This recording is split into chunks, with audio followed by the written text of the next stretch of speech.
Death, taxes, Kirby Smart getting a significant win at Sanford Stadium in the month of November. Welcome on into the SEC Unfiltered Postgame Show. He's Dave Shumate. I'm Cole Thompson. Breaking down everything that we saw between the hedges as Georgia re-enters the conversation for a college football playoff berth after securing a victory over Tennessee. Real quickly, make sure that you like the video, hit that ring notification down below because this is your number one source for all things SEC moving forward. Download the podcast version of the show wherever you get your podcast listening systems. Follow us on all the socials, TikTok, Facebook, Instagram, Twitter, at SEC Unfiltered. Follow Dave at Mock 10 Sports, me at Mr. Cole Thompson, and check out all of our great work found at SECUnfiltered.com. This post-game show is brought to you by our friends over at Game Time. Download the Game Time app and use the promo code SECU for $20 off your first purchase. Guys, week 13 is right around the corner. You got some monumental games. More importantly, you got some games that are probably in your price range where you get to go watch domination in Athens, domination in Knoxville, regardless of who you root for. It's not just for football. You can get it for basketball. You can get it for baseball. You can get it for concerts. You can get it for the NFL, the NBA, on the whenever you see fit. Go to Game Time, use the Game Time app, and use the promo code SECU, $20 off your first purchase. And tell them that the fine folks at SEC Unfiltered sent you. So, what's the biggest takeaway from this? Is it the fact that Georgia found a way to eliminate Tennessee's offense in the second half? Is it the fact that Carson Beck finally gave us a performance worth talking about? Or is it the fact that Tennessee, which is defense, has been the backbone all year, hasn't allowed more than 20 points, gave up 31 in a performance that was a must-win showdown for the Dogs in their backyard that absolutely was dominated in the second half? Dave, I'll let you start first. Barry, it has to be that Tennessee had no sacks tonight. That would have been something no one bet. 0 sacks, the big donut. No one would have predicted against what you saw last week. Again, I thought it would be, and let's give Mike Bobo his flowers. I think that was the best game plan he's had since his return and since last year, since Todd Monken left after the 2022 season when they won the national championship. I thought this was his best game plan. Carson Beck's most efficient game of the season. I figured they would do some things a little differently just because, you got to change his landmark a little bit if you have edge rushers like James Pierce. But I wouldn't have bet they gave up 0 sacks. That was probably the biggest stat of the day where I'm sitting there just off pure numbers, sitting there like, would not have guessed that one, Cole. Let me ask you. You look at this team. You look at the direction that they're going in. Momentum is on their side. The biggest storyline for me is Carson Beck. I bet against him. In fact, if you told me back when we made the preview and we did our predictions, yours truly was the only one to pick Tennessee. It had nothing to do with the defense. It had nothing to do with the running back room. It had nothing to do with the wide receivers. It had nothing to do with Nico Iamaleava. Nothing. It had everything to do with trusting Carson Beck to win this football game through the air. You didn't have Trevor Etienne. You had Nate Frazier, who had a fumbling problem. You had question marks on the offensive line after last week. And this was a game where you need to see the quarterback, the guy who was one of the biggest problems last week, deliver a performance to remember. And the problem is for me, Dave, I knew this was possible. I think we all knew this was possible because we've been waiting, salivating, sitting here saying, you know what? Carson Beck's going to get one of those games. He's going to get one of those games where he just balls out against somebody that is probably at the level of competition to where we get back into the conversation of, yeah, it's a really good player. That's a really good guy. I get the reason why he was the number one Heisman guy. I get the reason why we talked about him as QB1 going into the 2025 draft. I get the reason why he can win a national championship. Well, all he did was he went 25 for 40 for 346 yards. He averaged 8.7 yards per play, 2 touchdowns, then a third on the ground. On top of that, he also averaged 10.7 rushing yards, and he wasn't afraid to tuck and run. We saw the most complete performance from Carson Beck tonight, and it happened in a rivalry matchup in a must-win game. Congratulations. I was wrong on this one. I did not trust Carson Beck to get the job done. I did not think he was going to be able to deliver. He did more than deliver. He was the X factor along with Mike Bobo for the reason why Georgia is now sitting with 2 losses and a good shot at going to the college football playoff. Yeah, I think Carson Beck, I've been asking what was his probably most efficient game at Georgia where they won because of him somewhat. I mean, give the defense credit. They gave up 0 points in the second half. Tennessee as well, but this would definitely be one I'd hang the hat on with Carson Beck. It was like an unbelievable performance where you're like, oh, man, I can't believe it. No, but it was definitely he was throwing balls into tight windows like you saw in the first half, their first score.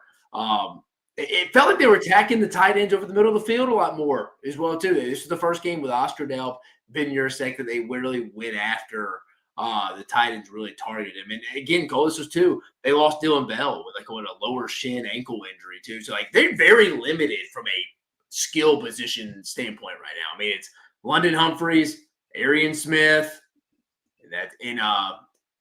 Dominic Lovett, and it's the tight ends, and that's kind of it. Trevor Etienne's out with crack ribs.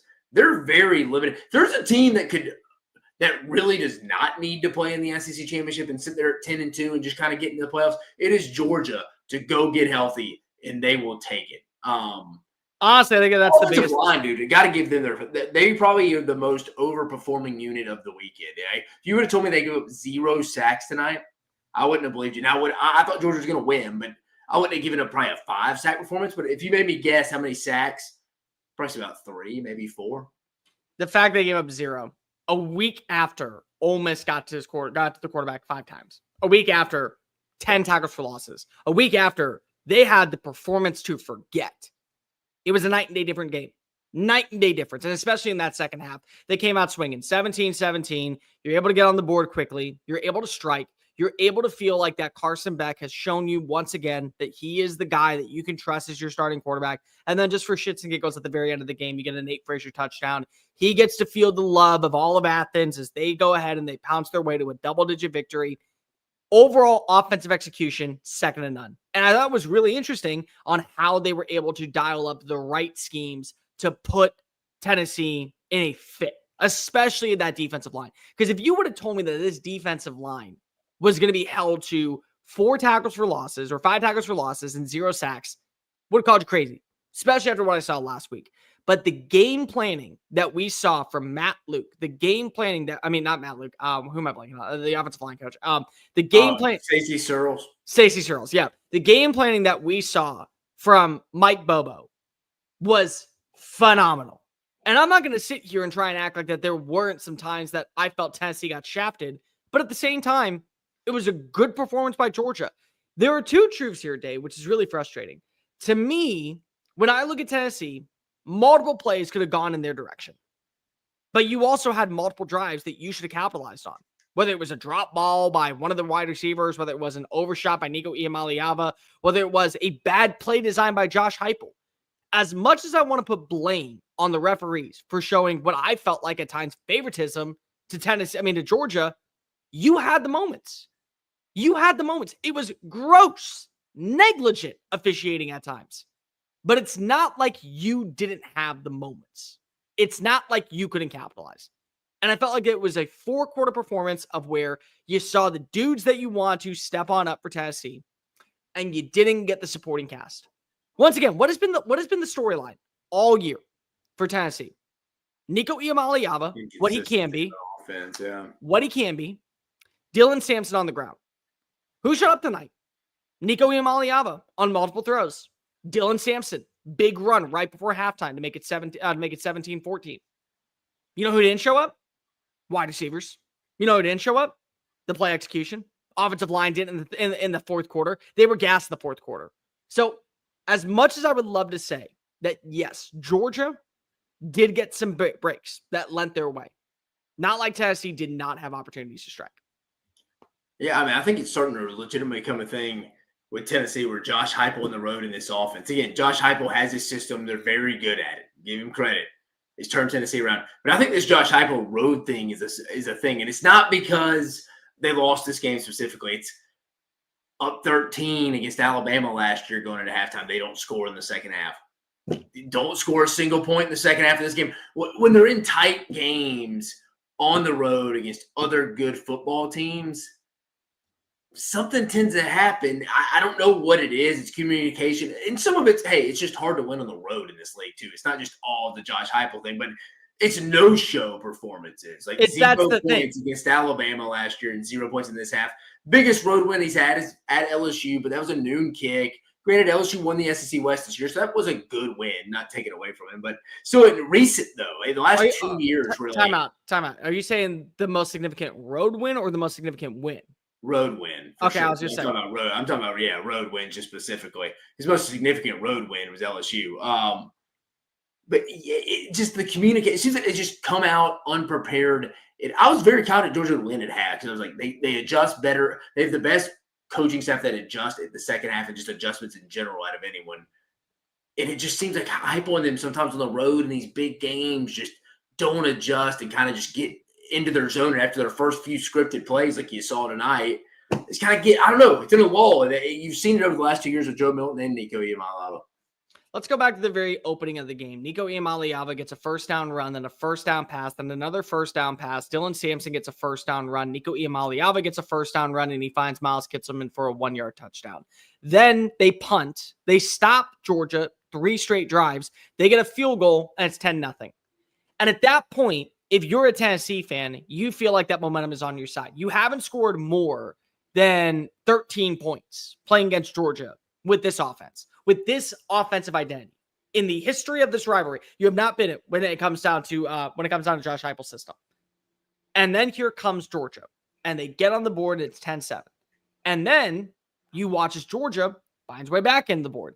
Great performance by Oscar Dell. We have been sitting here all year wondering where were the tight ends going to be involved, because the one thing that I can trust when it comes to a Mike Bobo offense from his time when he was there in the past and the time that he is there now, tight ends have to be a major factor.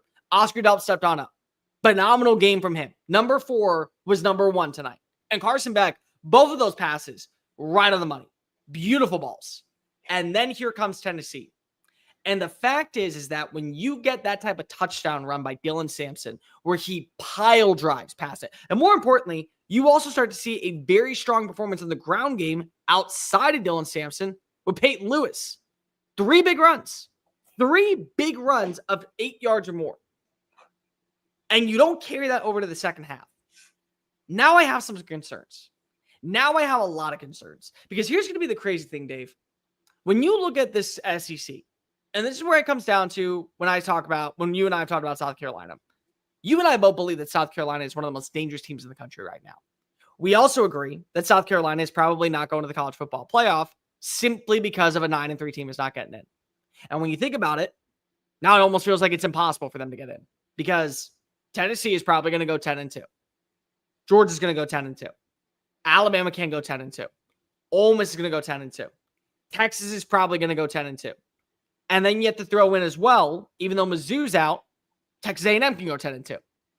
And so all those teams are 10-2. And the head-to-heads, as evident by last week's ranking with LSU and South Carolina, it's going to factor in. It's not going to be the only deciding factor. Look at how Alabama played against Georgia. They blew a lead. They got it back. They got a critical they got a critical turnover on downs. Look at how Ole Miss played against Georgia. LSU holds the head-to-head over them. Doesn't matter. You want to know why it doesn't matter? Because they've been playing the better version of football. If Tennessee struggles down the stretch, even though they have the head-to-head win over Alabama, they may be on the outside looking in. Well, I mean, I think the head-to-head when you have a 5-16 team tie, I shouldn't say it's less irrelevant. That's not the right term. It's just not weighted as heavily because it's not just 2 teams head-to-head. If it's just Bama and Tennessee were tied, then yeah, both 10-2 and it's just them solo dolo. Yeah, you go the head-to-head, Tennessee's tied. But when there's 5 to 6 teams tied, that's just one aspect of it. It comes down to conference opponent winning percentage, and I think. When you factor in Tennessee, if they win out, their second best win is going to probably be at Vanderbilt, a win they currently don't have. But it would be Alabama for sure, and then probably at Vanderbilt. The only other one you could probably argue is maybe NC State if they get to 6-6. Whereas Alabama, you have Georgia at LSU, South Carolina, Missouri. I mean, look what Wisconsin did tonight with Oregon. Played them down to the wire. Alabama went and blew the doors off Wisconsin. Granted, quarterback went out, but still, that was weeks ago. But still, I mean, we're comparing apples and apples, I feel like, because they're both in the same place. Alabama's resume is just better. It is. And I think Alabama's resume would be the best out of the 10-2 teams overall. So Tennessee, to our conversation here, they're the team. I hate to say it, but I think they're that team in that 5th, 6th spot that you're staring at. If there's going to be a 10-2 team left out, if they were to beat UTEP, beat Vanderbilt, they're probably that team that's staring down the barrel of potentially being left out. You know what the other thing is that's really, really frustrating is that their inconsistency on offense is hurting them. And it's hurting them not in terms of winning football games, it's hurting them in resume because of when you look a certain way. The way Ole Miss is playing, even with, let's just humor me, Dave. If they go 10-2 and they don't get the win over Georgia, but they get the win over Kentucky instead, but they're still averaging over 41 points per game. They're still averaging over 575 yards per game. There's enough there to say they're a team that has proven their value because of the way that they've looked. And the eye test is going to play a big role that they're in the playoff, whether or not the resume factors in. The inconsistencies of Tennessee's offense right now is hurting their case because the defense is doing its job. Yeah. The defense tonight gave up 31 points. First time all year. This is probably the defensive line's worst game. And I mean, and to be fair too here, Cole, I think we can say this, and I think even realistic Tennessee fans would say this. The Tennessee defensive line, right, wrong, or indifferent, I'm not truly on board with this yet. It's been trending down though the last 3 weeks. Mississippi State, Kentucky, and tonight have been their 3 worst performances, and they've done it consecutively. So it's kind of like, I don't know if it's a thing, is it just a coincidence? I don't know, but I think it's a fact at this point. Hold on. Would you say that Kentucky's game was worse than the Alabama game? Because the Alabama game was really bad in the first half, and then it came on in the second half. I'm just saying for the run, the defensive line, okay. 7's performance, just that unit by itself, they gave up their most rushing yards. I know they didn't give up 20 points until tonight, but Mississippi State and Kentucky had the most success on the ground against Tennessee than any other team they played prior. But still, you look at a team like Ole Miss, they're balanced on offense and defense. You look at Texas. Texas has shown you that their offense can hit. Their defense is elite. You look at Alabama. Their defense right before last week had allowed 0 touchdowns and 0 points in 7 quarters. Right now, they have allowed 2 touchdowns in the last 12 quarters. 2. So the offense is the offense. We're seeing the run game finally pick up. Their defense is the defense. Georgia's shown you what they can look like. Texas A&M has shown you they have a good rushing attack. More importantly, they also have a stellar defense. Tennessee has shown you that their defense is good, really good, one of the best in college football, and they can get after a quarterback, but it doesn't matter if their offense can't show up. And the inconsistencies of not playing a 4-quarter game again and a complete game on offense, whether it be the passing attack, whether it be the run blocking, whether it be the pass protection, whatever it is, once again, is a problem. It's never in sync, hadn't been all year. And Georgia put together a performance tonight that not only will benefit them because of it's a head-to-head win over Tennessee, but they looked complete. The run game was there. The passing game was there. The defense was there. Dave, they averaged 3.5 yards per play on the ground, but they still ran for 2 touchdowns.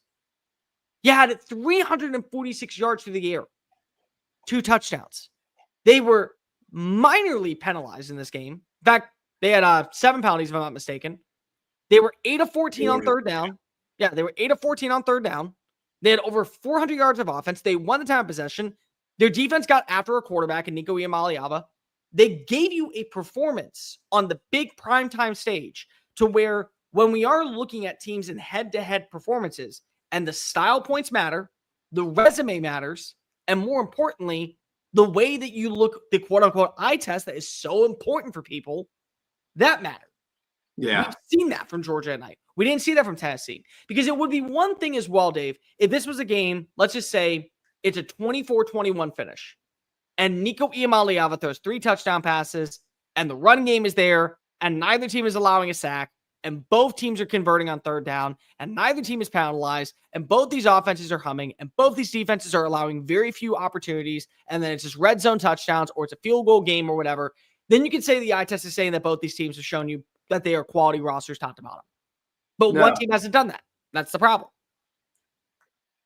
Cole, if I had to ask you a black and white question here, is Tennessee off the eye test alone? Just watching them, don't look at the resume, just by watching them do 12 weeks so far. Are they a college football playoff team? No, they're not. And that's the sad part.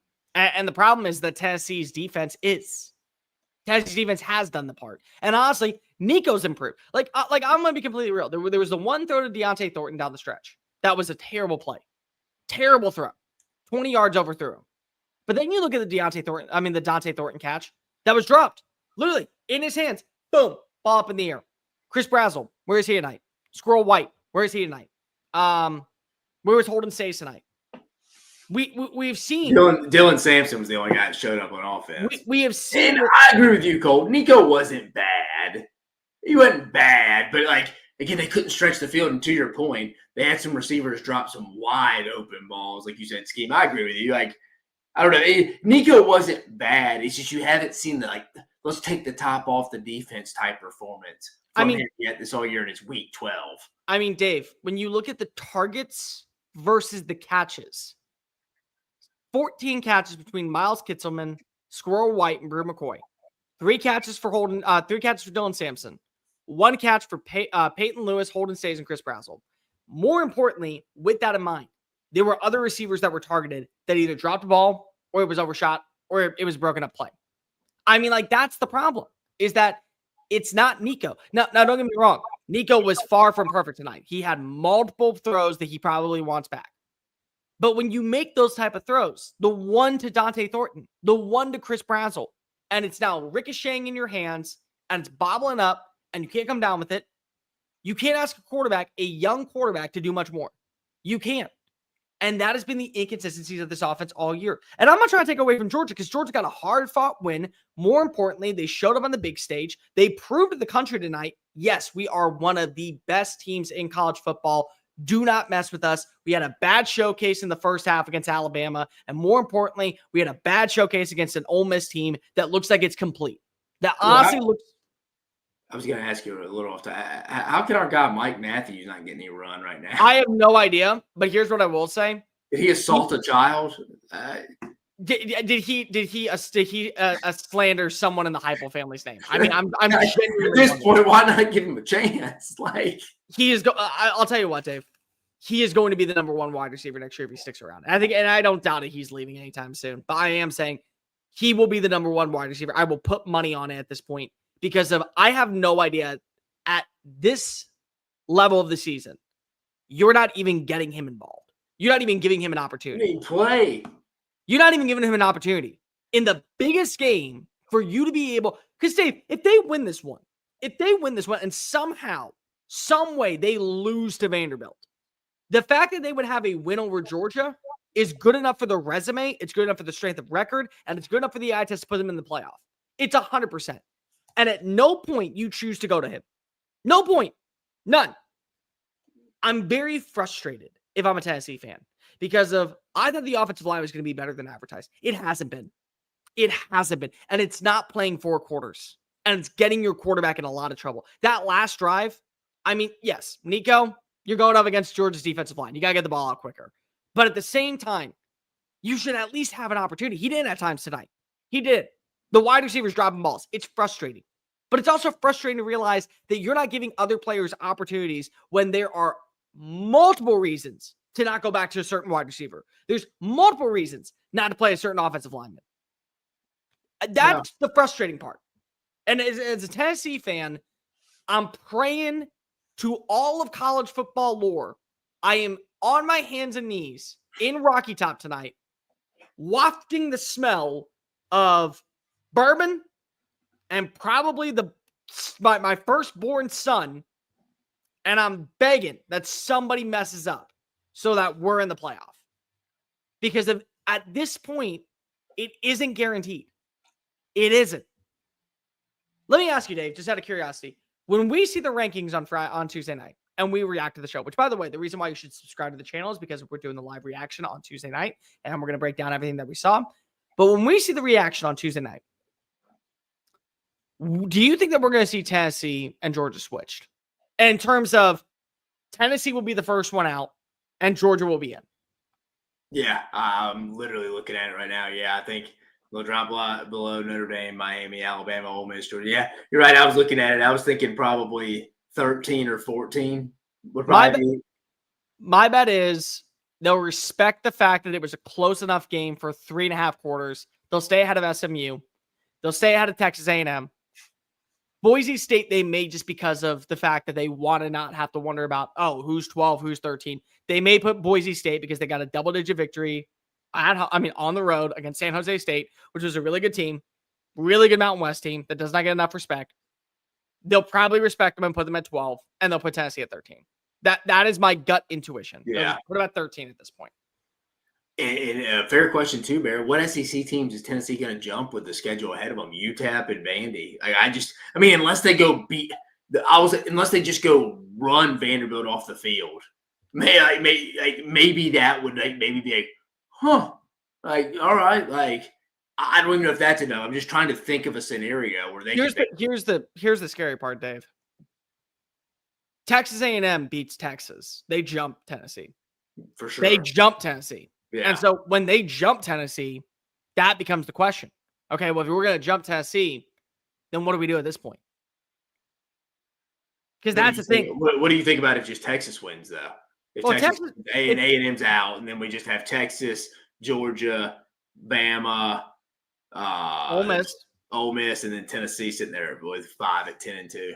I think the question would come down to what happens in the Big Ten, what happens with Notre Dame.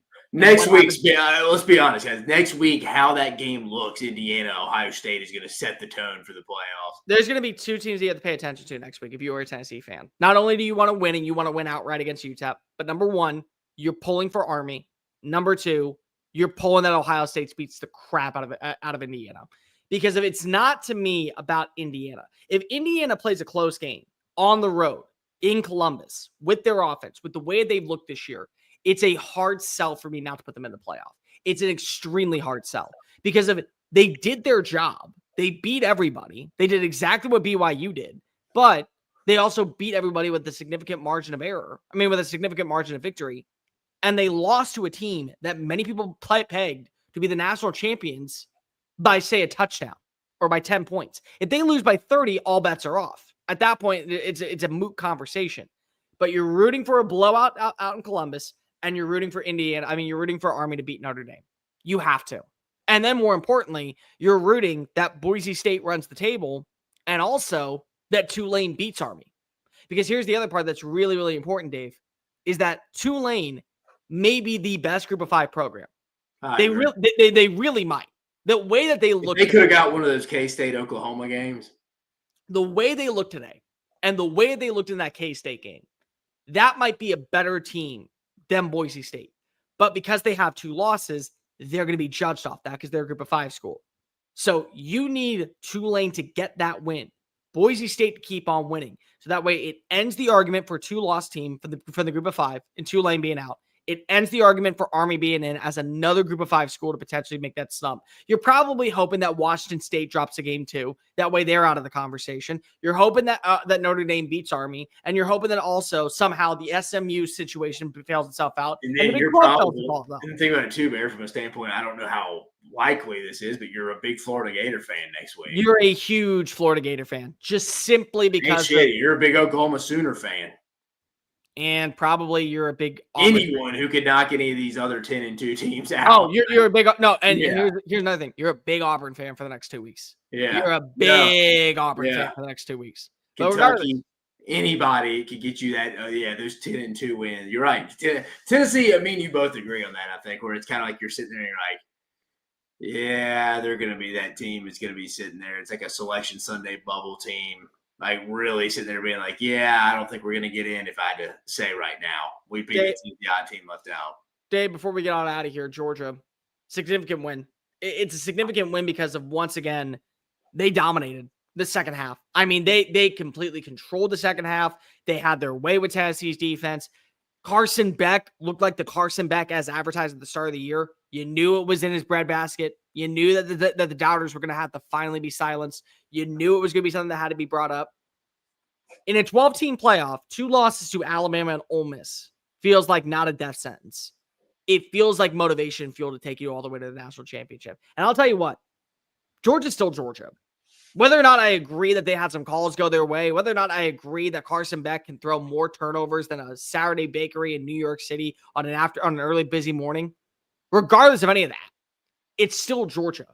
It's still game planning for Kirby Smart. And probably the best part of all is that they're not going to have to worry about playing in Atlanta and getting a player injured, getting a player to potentially miss significant time going into the playoff. They feel like, once again, right back in the conversation. And I don't feel like they care.